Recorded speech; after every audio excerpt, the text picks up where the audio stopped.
Hello everybody, this is Daniel without Greg. What you're about to hear is a song by the Del Rubio Triplets, which is a group that used to come to play for the patients at Rockhaven, which we didn't mention in the episode. We forgot to mention why we were playing this song beforehand in our introduction, so just so this makes a little bit of sense, that's what you're about to hear. So that is this introduction to the introduction to the introduction of this field trip episode. Okay.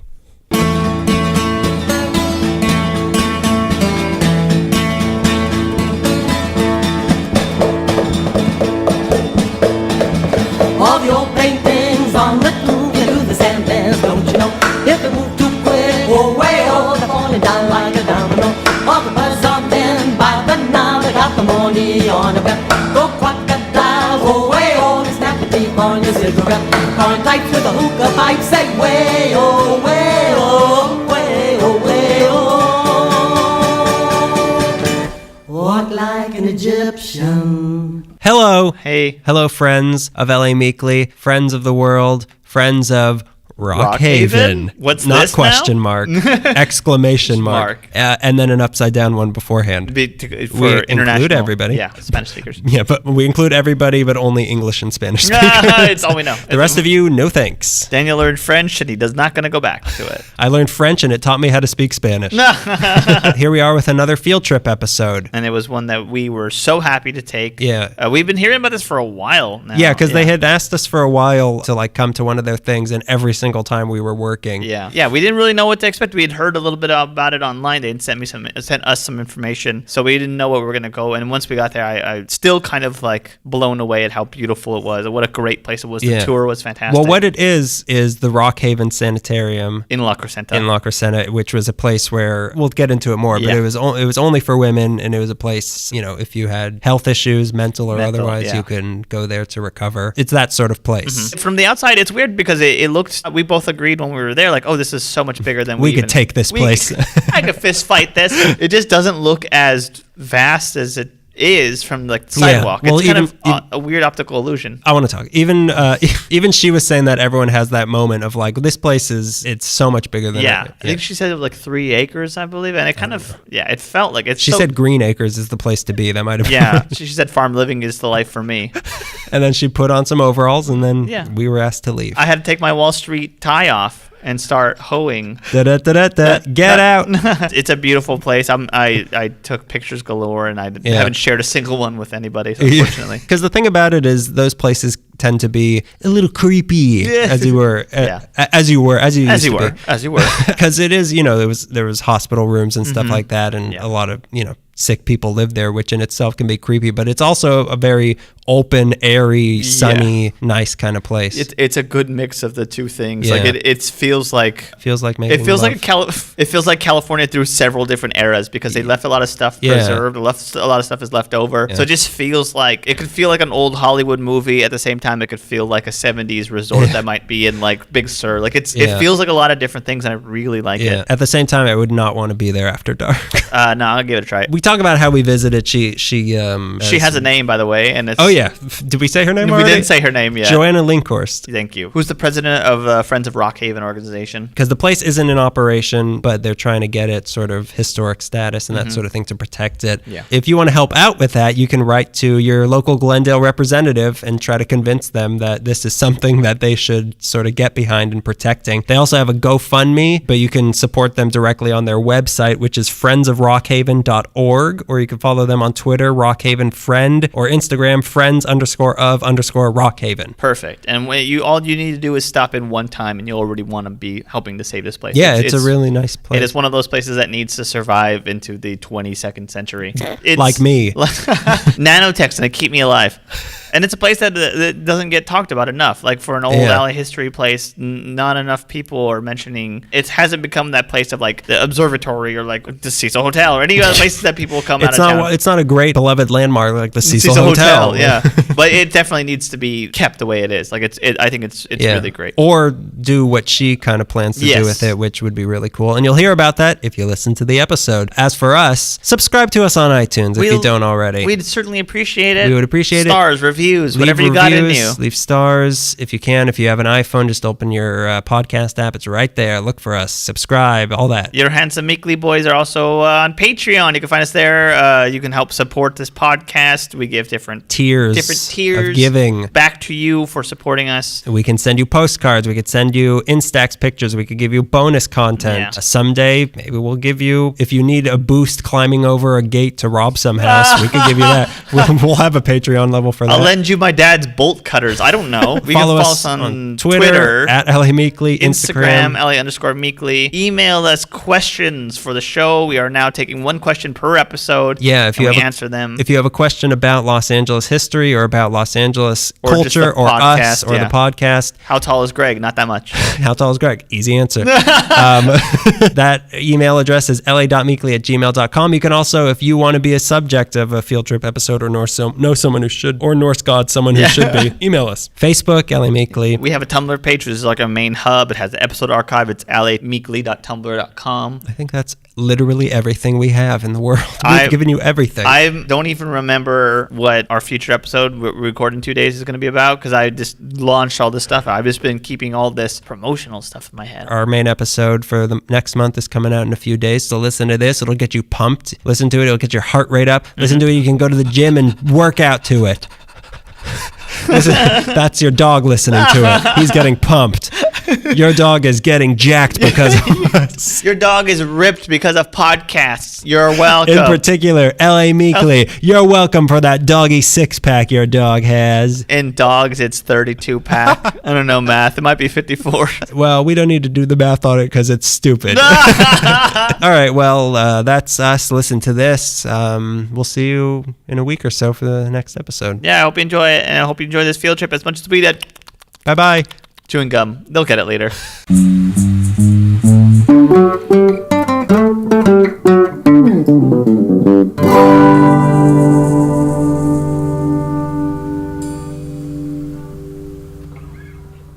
All right. You want to ask the first one while I adjust my badge I have to wear? Belt buckle you have to wear. Congratulations. The great pacemaker you bought. So who are you and how long have you lived in LA? Oh, my name is Joanna Linkchorst, and I have lived in the Crescenta Valley all of my life. I'm second generation Los Angelino. My mom grew up down on 28th Street off of Figueroa. She used to roller skate up to Dehaney's front porch and look in his front door.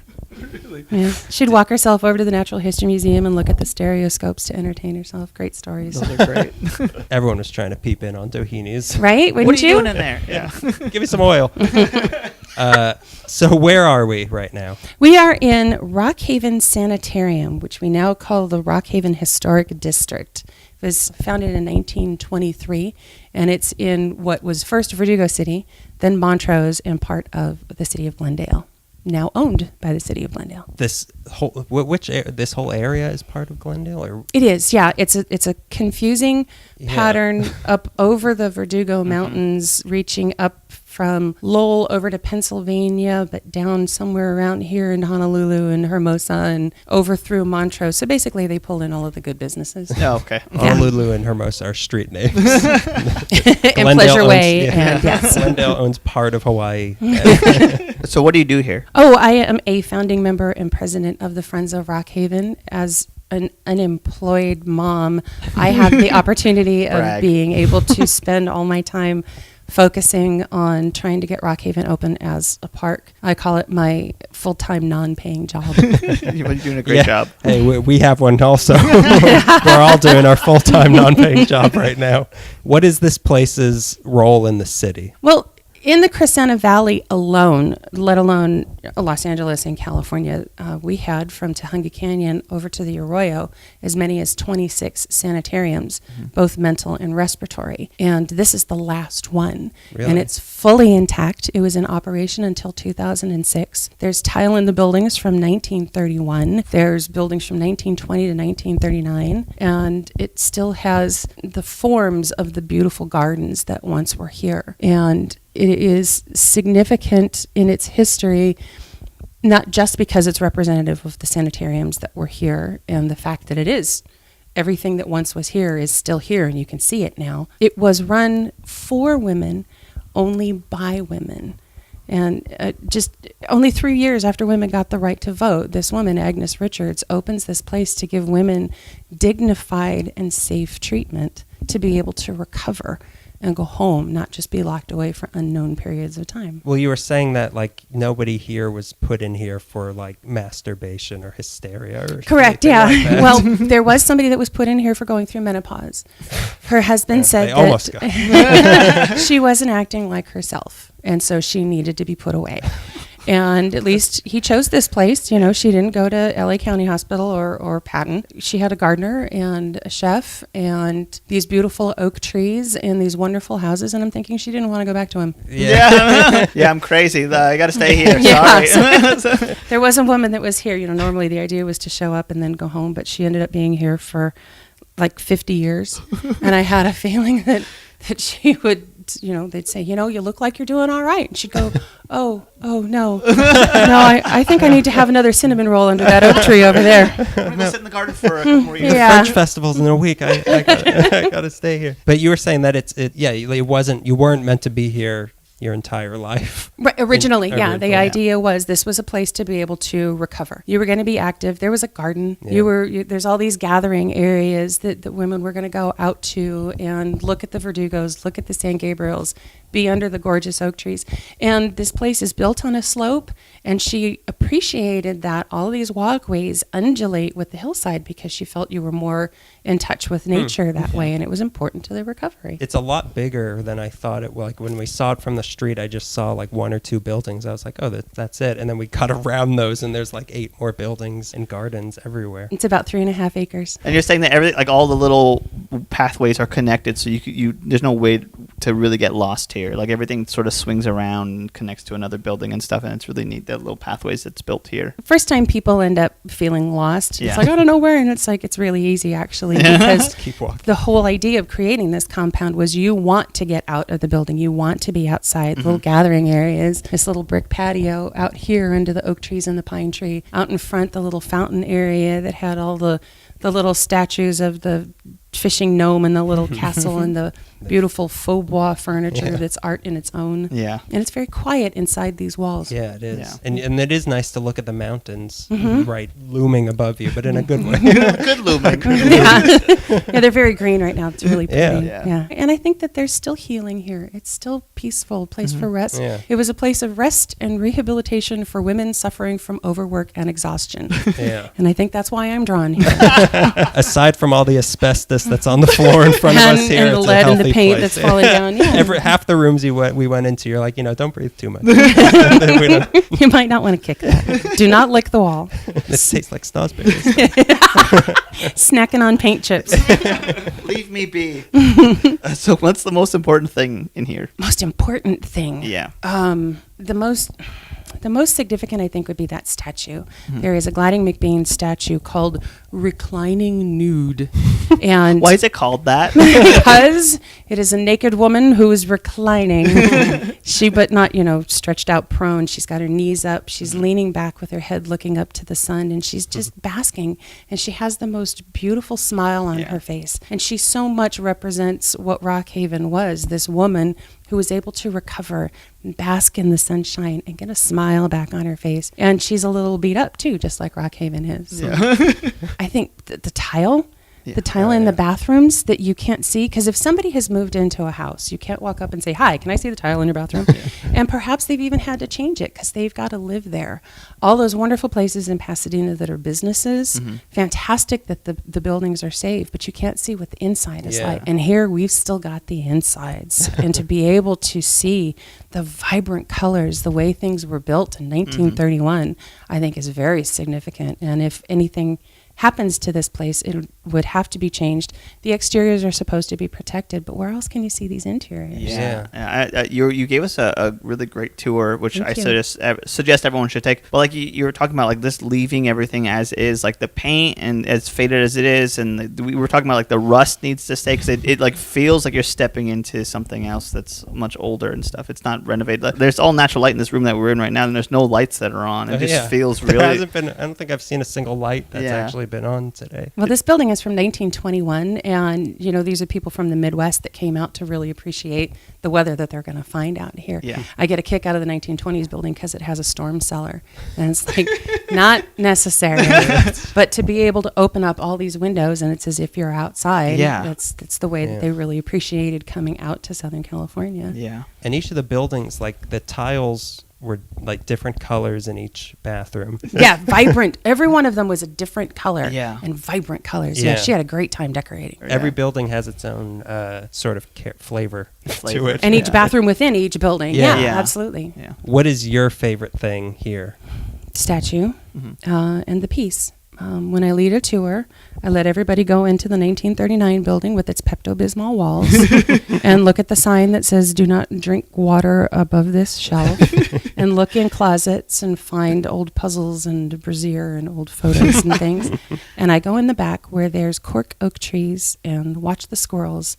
And we're just a block off of a relatively busy street, Honolulu Avenue. It's the main drag, right, of Montrose. Yeah. Yeah, and it's really, really peaceful back there. Yeah. And frequently when I lead a tour, that's exactly when somebody with their blasting radio in their car goes driving by, or helicopter flies over. But I listen to the woodpeckers and the sycamore trees and see the lizards run around. And this is a remarkable spot of peace. It's just quite lovely. Yeah. It's my oasis, I call it. When things are really, really tough and I'm really frustrated and I think we're never going to get this open, I just get back on this property and it's like, oh God, we got to save this. We so need to get this open for everybody. Yeah. To the public. It's publicly owned and it should be open for the public to be able to come and experience, not just if they can afford to stay here or not. Yeah. So what is, I mean, because you were talking about like almost like Olvera Street, like some of the buildings have shops in it. Like what is your ideal situation for this whole place? So there's 12 buildings on this property from 1920 to 1939. And then there's the one from 1972, which is not part of the historic registry. And so we have come up with some people that if they can afford to, which it turns out it's really expensive to make a park as a private human being, they would knock down that building and open that space up. And the kitchen would turn into a restaurant and there would be outdoor dining. Oh, wow. Okay. And I don't want these buildings to be empty. I want them to be alive. Yeah. The one that we're sitting in would be perfect as a little tea shop, a little tea house where you could have coffee and bring your book and sit over there in the window seat. Yeah. And we've got a lot of people that want to do art and therapy. The woman who owns the local newspaper would like to move her offices onto this property. Yeah. And then that one big one we would like to preserve as a museum so that we would be able to save everything that's in there and you wouldn't have to take out the tile. You wouldn't have to change anything that's in there because it would have to be altered to be usable. It could just be display. Yeah, it's because the way it's laid out, it's almost like how Portsacol was. Oh, yeah. It was, yeah. It was. We should turn this into a big mall. Well, kind of. But yeah, it's like different sort of areas, and each one is sort of a different thing, and you can just come in and hang out and enjoy it. There's a couple of things that people say when they get on here. One of them is, oh, it's bigger than I thought. So that's our Doctor Who moment. And it's bigger on the inside. And the other is, we should have weddings out on the front. Oh, yeah. And that's totally what we want to do. Yeah. We don't bring the gardens back the way that Ivan Cole had them with all the massive flowers and the tons of water that would be necessary. But we've got all kinds of people like Theodore Payne interested in putting in the natives and doing display gardens. Yeah. Brand Park is a good example of how to turn a historic building into a park that is functional and everything. I think that's owned by the city of owned by the Glendale. city of Glendale, yeah. They didn't want it at first. They did not want it. No. Odd. Always have the Griffith Park, they good didn't. first The image. city right. didn't want. Yeah. And then there's a spot over in Pasadena when Mr. Bush passed away. Mrs. Bush tried to give their gardens away, and the city of Pasadena didn't want it. And now it's a bunch of houses. Yep. It sure And is you Busch can- Gardens. Yeah, walk around and look at all the little things that got left behind. But Yeah, you can't go in. right? I feel like there's a lesson that's not being learned here. I can't put my finger on it. So what would LA be like without this place? Oh, it would be. Not a lot of people know that it's here. Yeah. But those of us who do, we would certainly be missing a green space, Yeah, a beautiful, green peaceful space, a chunk of history. There's nothing that I hate more than driving up to one of those historical markers that says 5 miles from here there used to be. Yeah. You know, and there's no point in saying, once upon a time, there used to be a whole bunch of sanitariums and The one that had Francis Farmer is now a Ralph's, and the one that was most recent is now tract housing. Yeah. And you can imagine what kind of ghosts those people are having.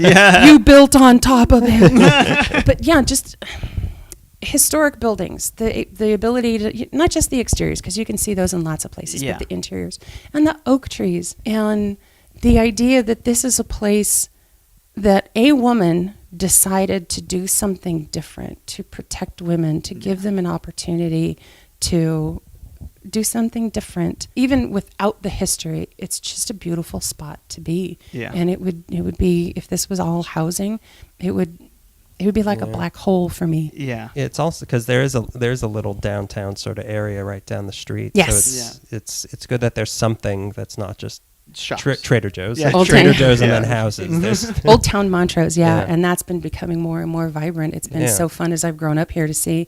You show up at night and there's tons of people walking still, and it's just beautiful, vibrant, alive little place. Yeah. And then they could come here. They love this, and they want to have a little trolley that connects the two places. Because a lot of people come up from like Long Beach and they say, "Where do I go eat?" And it's like, well, there's this place, this place, this place, this place. Yeah. There's the cafeteria here. There's a ghost chef. There's a gentleman who contacted me. His grandmother used to work here, and he saw a picture of the chef, and he goes, "Oh, chef, I remember him. He used to make these cinnamon rolls. Ooh. They were awful." And the fact that was such a favorite memory of his, that these awful cinnamon rolls was just a wonderful thing from his childhood. I love it. But it is, because these sorts of places are a huge part of the whole history of the city. Like how many, because you were saying there's none in this area. This is the only one left in this area. Because isn't there one in isn't there something in Pasadena that's like a big, huge building? What is that? Oh man, I'm sorry, I can't remember the name of it. There is a place that's still there. It was one of the first ones that was the cottage therapy idea. So they learned down in the South that where they weren't going to be putting the white people and the black people together, that we'll put those people out there in that house, and the white people will be in the beautiful hospital and be taken care of. And the people that recovered faster were the ones that were in the home-like settings. Really? So out here, some people decided to try and do something like that. And a gentleman did that out in Pasadena, and it's still in operation right now. It's more of a drug rehab facility right now. And he used to have horses and cows, but somebody from Pasadena came up and said, "You can't have farm animals here in Pasadena," and he gave them to Disneyland. Really? And I didn't even know that Disneyland had farm animals. What did they do with So it? sometime in the 1950s, I don't know, one of those places that Walt opened as a restaurant. I don't know. Horses are used to pull the carriage. And The so cows are eaten immediately. Immediately. Sure. So there's one chunk that you can walk into that is still old, from the 1920s, I believe, might be earlier.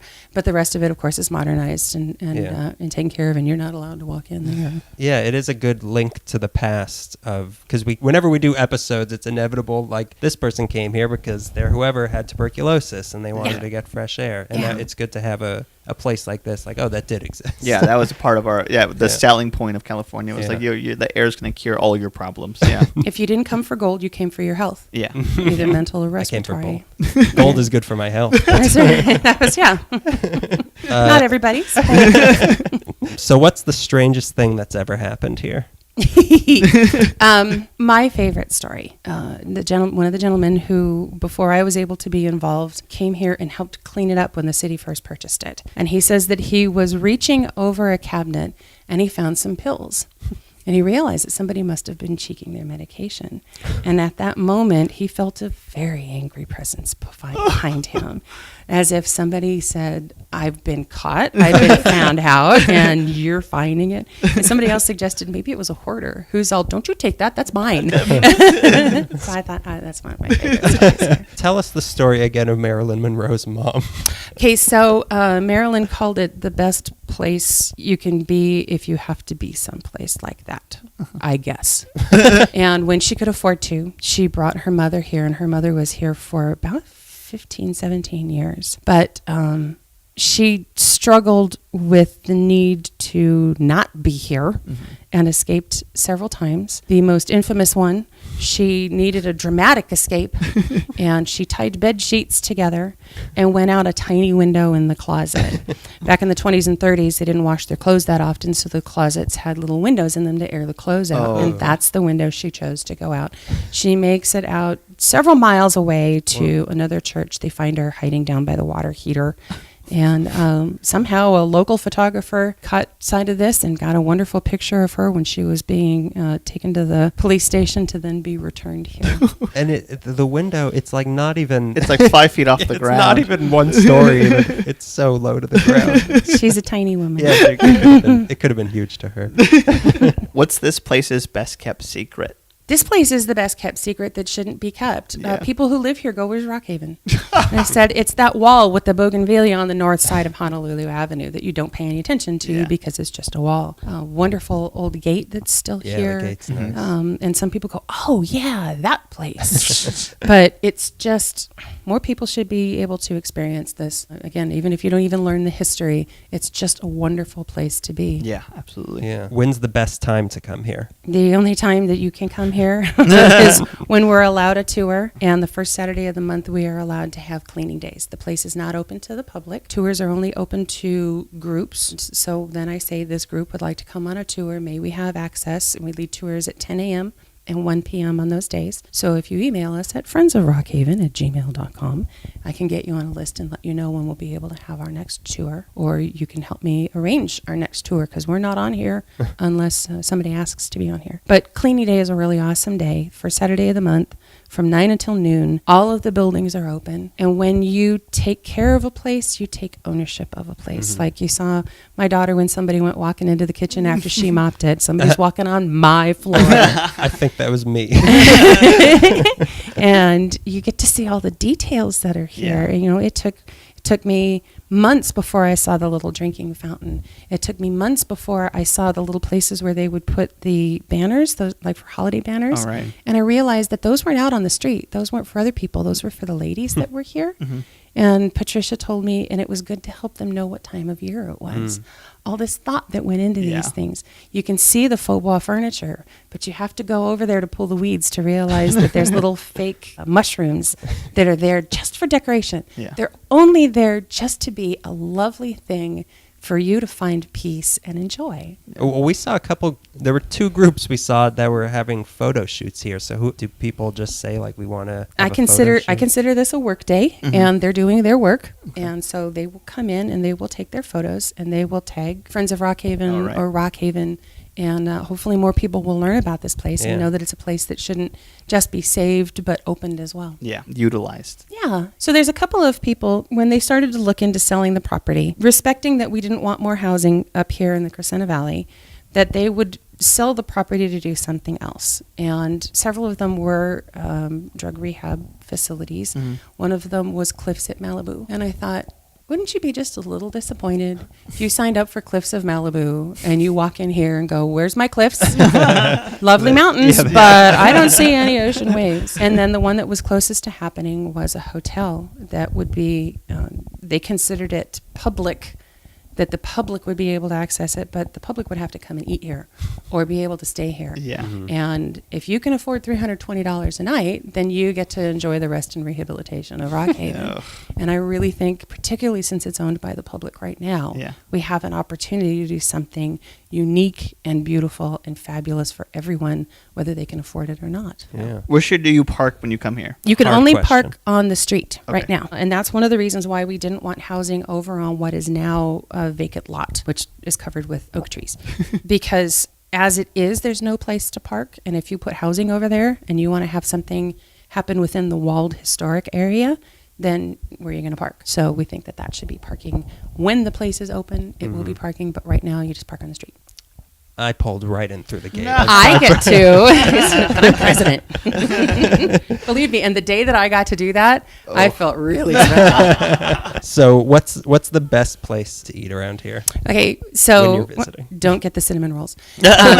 My first thought always goes to a little place down in Montrose, just a couple blocks away, called Black Cow. It's a little American restaurant, really, really nice place, all kinds of variety of foods. But there are 4 Italian restaurants, 3 sushi restaurants, a couple coffee shops, a fabulous ice cream store. Town is a lovely place, but they're not open for lunch. We're getting a new place on the corner finally that they're calling fast food. It used to be a 1950s diner kind of place. It's been closed for 6 years. We're finally getting a new McDonald's one. now. There's Burger King over there, right? As more and more shopping online happens, more and more restaurants are moving in down in Montrose, and for some reason, they're all being supported. And it's a really fun place to be able to go and stroll. Fabulous old Mexican restaurant, Joselito's. Fabulous old Americanized Mexican restaurant, El Toreo, I think. I'll try both of them. Yeah. I'll be at the more American lunch one. and dinner. It's one of those Taco Tuesday places that the old ladies go to because they can handle it, The spicy is very not spicy. Yeah, exactly. I'll be there. Well, that's all the questions we have. Yeah, Joanna, thank you very much. Yeah, I really appreciate you We've guys been trying coming. to coordinate this for a while. Yeah. I'm glad it finally happened. Well, I love this place with all my heart. When they first were purchasing it, I had little kids and there wasn't anything that I could really do.